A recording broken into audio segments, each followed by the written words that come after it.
À travers chants d'Hector Berlioz.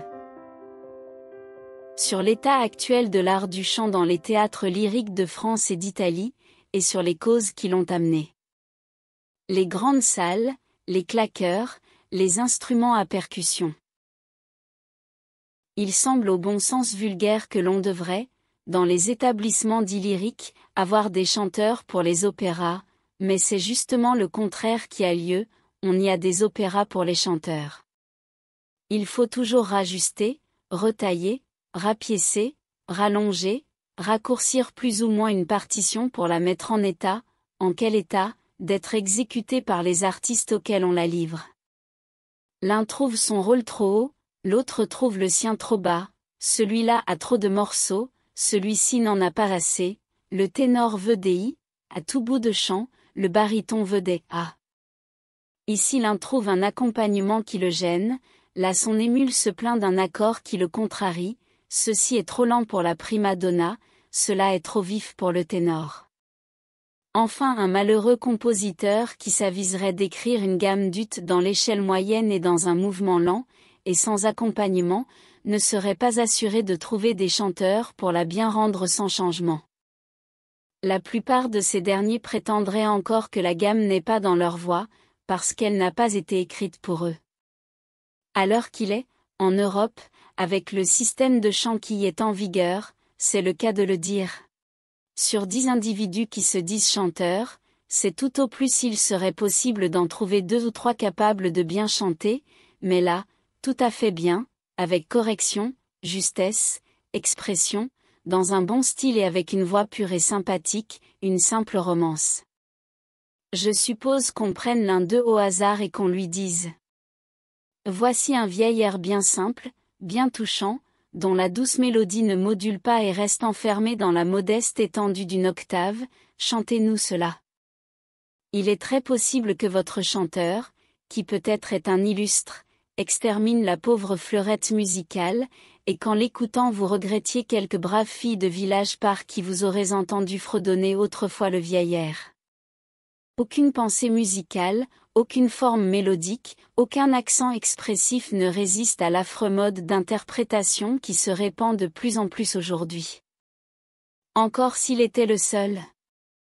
Mais nous avons de nombreuses variétés de chants antimélodiques. Il y a d'abord le chant innocemment bête, le chant plat, puis le chant prétentieusement bête, le chant orné de toutes les stupidités que le chanteur s'avise d'y introduire, celui-ci est déjà fort coupable. Vient ensuite le chant vicieux, qui corrompt le public et l'attire dans de mauvaises routes musicales, par l'attrait d'une certaine exécution capricieuse, brillante, mais fausse d'expression, qui révolte à la fois le bon goût et le bon sens.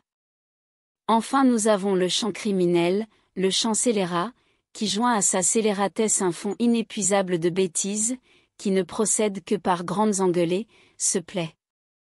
Aux bruyantes mêlées, au long roulement des tambours, aux drames sombres, aux égorgements, aux empoisonnements, aux malédictions, aux anathèmes, à toutes les horreurs dramatiques enfin qui fournissent le plus d'occasions de donner de la voix.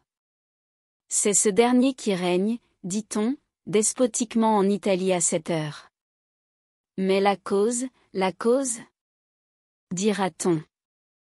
La cause, ou les causes, répondrai-je, sont faciles à trouver, c'est le remède que l'on connaît moins, ou, pour parler franc, c'est le remède qu'on n'appliquera jamais, lors même qu'il serait connu et que son efficacité serait parfaitement démontrée.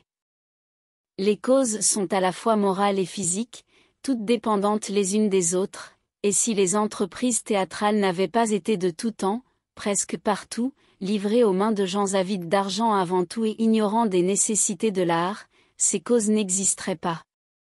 Ce sont la grandeur démesurée de la plupart des théâtres lyriques. Le système des applaudissements, salariés ou non. La prépondérance qu'on a laissé s'établir de l'exécution sur la composition, du larynx sur le cerveau, de la matière sur l'esprit, et trop souvent enfin la lâche soumission du génie à la sottise. Les théâtres lyriques sont trop vastes. Il est prouvé, il est certain que le son, pour agir musicalement sur l'organisation humaine, ne doit pas partir d'un point trop éloigné de l'auditeur. On est toujours prêt à répondre, lorsqu'on parle de la sonorité d'une salle d'opéra ou de concert, tout s'y entend fort bien. Mais j'entends aussi fort bien de mon cabinet le canon que l'on tire sur l'esplanade des Invalides, et cependant ce bruit, qui d'ailleurs est en dehors des conditions musicales, ne me frappe, ne m'émeut, n'ébranle mon système nerveux en aucune façon. Eh bien, c'est ce coup, cette émotion, cet ébranlement que le son doit absolument donner à l'organe de l'ouïe, pour l'émouvoir musicalement, que l'on ne reçoit pas des groupes même les plus puissants de voix et d'instruments, lorsqu'on les écoute à trop grande distance. Quelques savants pensent que le fluide électrique est impuissant à parcourir un espace plus grand qu'un certain nombre de milliers de lieues. J'ignore s'il en est ainsi, mais je suis sûr que le fluide musical, je demande la permission de désigner ainsi la cause inconnue de l'émotion musicale, est sans force, sans chaleur et sans vie à une certaine distance de son point de départ. On entend, on ne vibre pas. Or, il faut vibrer soi-même avec les instruments et les voix, et par eux, pour percevoir de véritables sensations musicales. Rien n'est plus facile à démontrer. Placer un petit nombre de personnes, bien organisées et douées de quelques connaissances de la musique, dans un salon de médiocre grandeur, point trop meublé ni tapissé. Exécuter dignement devant elle quelques vrais chefs-d'œuvre, d'un vrai compositeur, vraiment inspiré, une œuvre bien pure de ces insupportables beautés de convention que prônent les pédagogues et les enthousiastes de parti pris, un simple trio pour piano, violon et basse, le trio en si bémol de Beethoven, par exemple. Que va-t-il se passer? Les auditeurs vont se sentir peu à peu remplis d'un trouble inaccoutumé, ils éprouveront une jouissance intense, profonde, qui tantôt les agitera vivement, tantôt les plongera dans un calme délicieux, dans une véritable extase. Au milieu de l'andantée, au troisième ou quatrième retour de ce thème sublime et si passionnément religieux, il peut arriver à l'un d'eux de ne pouvoir contenir ses larmes, et s'il les laisse un instant couler, il finira peut-être, j'ai vu le phénomène se produire, par pleurer avec violence, avec fureur, avec explosion. Voilà un effet musical. Voilà un auditeur saisi, enivré par l'art des sons, un être élevé à une hauteur incommensurable au-dessus des régions ordinaires de la vie. Il adore la musique, celui-là. Il ne sait comment exprimer ce qu'il ressent, son admiration est ineffable, et sa reconnaissance pour le grand poète-compositeur qui vient de le ravir ainsi égale son admiration. Maintenant, supposez qu'au milieu de ce même morceau, rendu par les mêmes virtuoses, le salon dans lequel on l'exécute puisse s'agrandir graduellement, et que par suite de cet agrandissement progressif du local, l'auditoire soit peu à peu éloigné des exécutants. Bien. Voilà notre salon grand comme un théâtre ordinaire. Notre auditeur, qui déjà l'instant d'auparavant sentait l'émotion le gagner, commence à reprendre son calme, il entend toujours, mais il ne vibre presque plus. Il admire l'œuvre, mais par raisonnement et non plus par sentiment ni par suite d'un entraînement irrésistible. Le salon s'élargit encore, l'auditeur est éloigné de plus en plus du foyer musical. Il en est aussi loin qu'il le serait, si les trois concertants étaient groupés au milieu de la scène de l'opéra, et s'il était, lui, assis au balcon des premières loges de face. Il entend toujours, pas un son ne lui échappe, mais il n'est plus atteint par le fluide musical qui ne peut parvenir jusqu'à lui. Son trouble s'est dissipé, il redevient froid, il éprouve même une sorte d'anxiété désagréable et d'autant plus pénible qu'il fait plus d'efforts d'attention pour ne pas perdre le fil du discours musical. Mais ces efforts sont vains, l'insensibilité les paralyse, l'ennui le gagne, le grand maître le fatigue, l'obsède, le chef-d'œuvre n'est plus pour lui qu'un petit bruit ridicule, le géant un nain, l'art une déception, il s'impatiente et n'écoute plus. Autre épreuve. Suivez une bande militaire exécutant une marche brillante dans la rue Royale, je suppose, vous l'écoutez avec plaisir, vous marchez allègrement à sa suite, son rythme vous entraîne, ses fanfares guerrières vous animent, et vous rêvez déjà de gloire et de combat. La bande militaire entre sur la place de la Concorde, vous l'entendez toujours, mais les réflecteurs du son n'existant plus, son prestige se dissipe, vous ne vibrez plus et vous la laissez continuer son chemin, et vous n'en faites pas plus de cas que d'une musique de saltimbanque. À présent, pour rentrer dans le cœur de notre sujet, combien de fois m'est-il arrivé, au temps où l'on avait encore la bonté de représenter, et pas trop mal, à l'opéra, les œuvres de Gluck, de rester froid, mais irrité de ma froideur, en entendant le premier acte d'Orphée. Je savais, j'étais sûr pourtant que c'est là une merveille d'expression, de poétique mélodie, l'exécution ne manquait d'aucune qualité essentielle.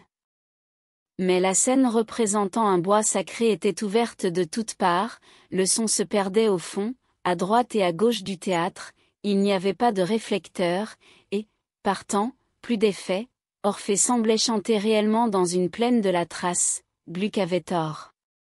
Ce même rôle d'Orphée chanté encore par Adolphe Nourrit, quelques jours après, ces mêmes chœurs exécutés par les mêmes choristes, ce même air pantomime exécuté par le même orchestre, mais dans la salle du conservatoire, retrouvaient toute leur magie, on s'extasiait, on s'imprégnait de poésie antique, Gluck avait raison. Les symphonies de Beethoven, qui bouleversent tout dans cette salle du conservatoire, ont été exécutées plusieurs fois à l'opéra, elles n'y produisaient rien, Beethoven avait tort. Le Don Juan de Mozart, si ardent, si passionné et si passionnant au théâtre italien, quand l'exécution en est bonne, est glaciale à l'opéra, tout le monde en convient.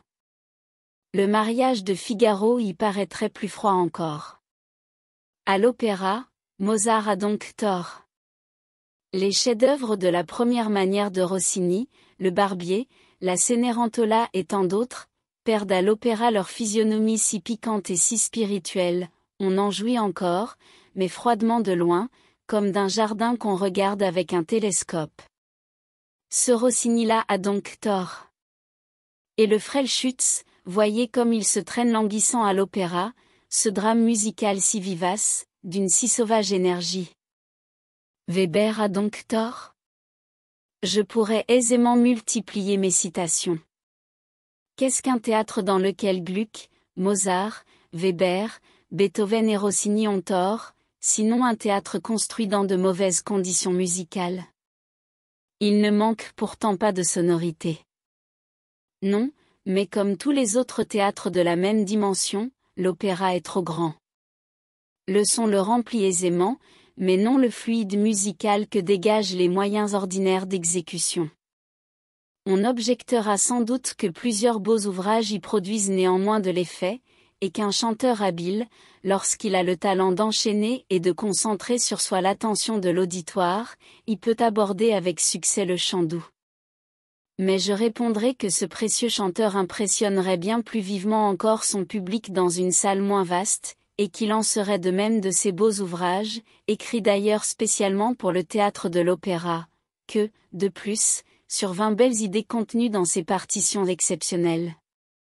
Les partitions écrites aujourd'hui même pour le théâtre de l'opéra, c'est à peine si 4 ou 5 surnages, tout le reste est perdu. Encore ces beautés n'apparaissent telles que voilées et amoindries par l'éloignement, et jamais sous tous leurs aspects, jamais dans toute leur vivacité d'allure, jamais dans tout leur éclat. De là la nécessité enraillée, mais réelle cependant, d'entendre très souvent un bel opéra pour le goûter et en découvrir le mérite. À sa première représentation tout y paraît confus, vague, incolore, sans forme, sans air, ce n'est qu'un tableau à demi effacé et dont il faut suivre le dessin ligne à ligne. Écoutez les jugements du foyer dans les entr'actes des premières représentations. L'ouvrage nouveau, au dire des critiques, est invariablement ennuyeux ou détestable. Voilà 25 ans que je les écoute en pareil cas, sans les avoir entendus une seule fois exprimer une opinion plus favorable. C'est bien pis aux répétitions générales, quand la salle est à demi vide, alors rien ne surnage, tout disparaît, ni grâce mélodique, ni science harmonique, ni coloris d'instrumentation, ni amour, ni colère, n'y font rien, c'est un bruit vague plus ou moins fatigant qui vous irrite ou vous assomme. Et l'on sort de là en maudissant l'œuvre et l'auteur. Je n'oublierai jamais la répétition générale des Huguenots. En rencontrant Monsieur Meyerbeer sur le théâtre, après le 4e acte, je ne pus lui dire que ceci. Il y a un chœur dans l'avant-dernière scène qui, ce me semble, doit produire de l'effet. Je voulais parler du chœur des moines, de la scène de la bénédiction des poignards, de l'une des plus foudroyantes inspirations de l'art de tous les temps.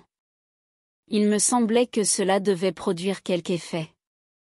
Je n'en avais pas été autrement frappé. La composition musicale dramatique est un art double, il résulte de l'association, de l'union intime de la poésie et de la musique. Les accents mélodiques peuvent avoir sans doute un intérêt spécial, un charme qui leur soit propre et résultant de la musique seulement, mais leur force est doublée si on les voit concourir en outre à l'expression d'une belle passion, d'un beau sentiment, indiqué par un poème digne de ce nom. Les deux arts unis se renforcent alors l'un par l'autre. Or cette union est détruite en grande partie dans les salles trop vastes, où l'auditeur, malgré toute son attention, comprend à peine un vers sur 20, où il ne voit même pas bien les traits du visage des acteurs, où il lui est en conséquence impossible de saisir les nuances délicates de la mélodie, de l'harmonie, de l'instrumentation, et les motifs de ces nuances, et leur rapport avec l'élément dramatique déterminé par les paroles, puisque ces paroles il ne les entend pas. La musique, je le répète, doit être entendue de près, dans l'éloignement, son charme principal disparaît, il est tout au moins singulièrement modifié et affaibli. Trouverait-on quelque plaisir dans la conversation des plus spirituels gens du monde si l'on était obligé de l'entretenir à 30 pas de ses interlocuteurs? Le son, au-delà d'une certaine distance, bien qu'on l'entende encore, est comme une flamme que l'on voit, mais dont on ne sent pas la chaleur? Cet avantage des petites salles sur les grandes est évident, et c'est parce qu'il l'avait remarqué qu'un directeur de l'opéra disait avec une plaisante naïveté et un peu de mauvaise humeur. Oh! Dans votre salle du conservatoire, tout fait de l'effet. Oui. Eh bien. Essayez un peu d'y faire entendre les grossièretés, les platitudes brutales, les non-sens, les contresens, les discordances, les cacophonies, que l'on supporte tant bien que mal dans votre salle de l'opéra, et vous verrez le genre d'effet qu'ils produiront. Merci d'avoir écouté cette vidéo. Si cette vidéo vous a plu, vous pouvez vous abonner gratuitement à la chaîne Coin Livre Audio. N'oubliez pas de liker avec le pouce vers le haut. Vous pouvez aussi me laisser un commentaire. À bientôt.